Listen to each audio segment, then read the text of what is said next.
बस काम चला ऐसे सब लोग मिजाज बनौले बस सोने का। तो मास्टर साहब अब तनी कुछ शुरू कर ले, हो सके बन जाए।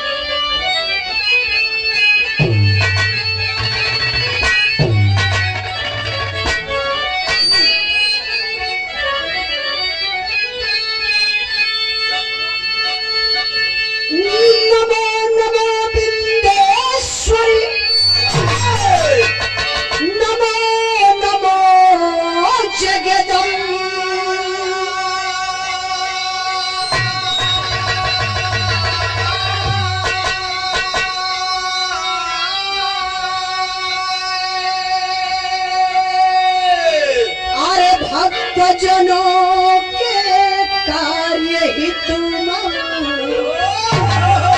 करती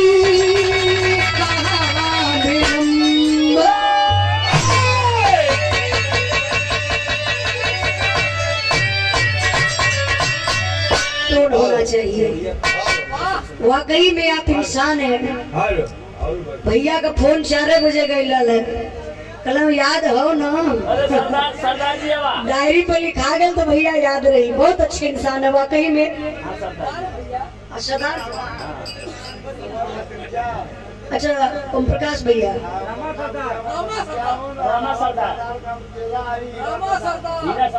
हीरा सरदार के चेला रामा सरदार और रामा सरदार के भतीजा हमारे ओम प्रकाश भैया।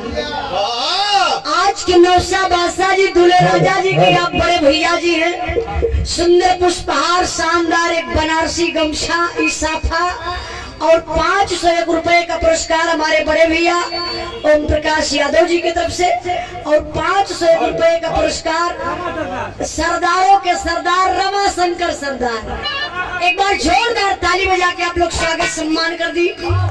बनारस का धरती, ताली तनी बढ़िया से भागा हुआ न लगे, तनी आवाज निकले। क्या जवानी मिलल हो, जवानिया में ही हाल है तो बुढ़ैया में का हुई। इंदिरा जी जान तो ताली कैसे बजा तू?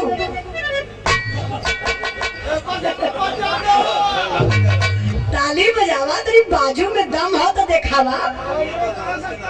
आज दुनिया बनारस का नकल मारे ले, अब बनारस वाले सब ताली बजाइए तो फिर और जिला वाले का करिए। बनारस का धरती बहुत बहुत आप लोगों के प्रणाम से भाई लोगों के नमस्कार प्रणाम बा। देखिए आज बड़ी खुशी का बात बा, घर में बहू रानी का आगमन भयल जेके लोग कहेला लक्ष्मी। घर की नारी लक्ष्मी होती है, नारी की पूजा होनी चाहिए, लेकिन नारी होता चुड़ैल हाथ में हुरा के पेठिया चल रहा था, ईंटा ला देवे चाहिए। की कहे बने बाबा रामदेव के होगा हंसुल हर जाए फूकेदा जर जाए ऐसा नहीं होगा। जो मेहरारू ऊपर 4 लद्दा ईंटा लदी बेचारी का होई, फूका जरा जैसा नहीं होगा। सोगा तो हाँ नारी होता, नारी की पूजा होनी चाहिए। दो दिल का मिलन भयल, बड़ा सुंदर जोड़ा रहा, बड़ा अच्छा लगा। माई सरस्वती से माता रानी से यही निवेदन करो, जैसे गंगा जमुना में पानी रहे मास्टर साहब, वैसे बर वधू की जिंदगानी बढ़े। झटके में दोनों जने के बीच में एक तीसरा आ जाए। वो कौने गांव से?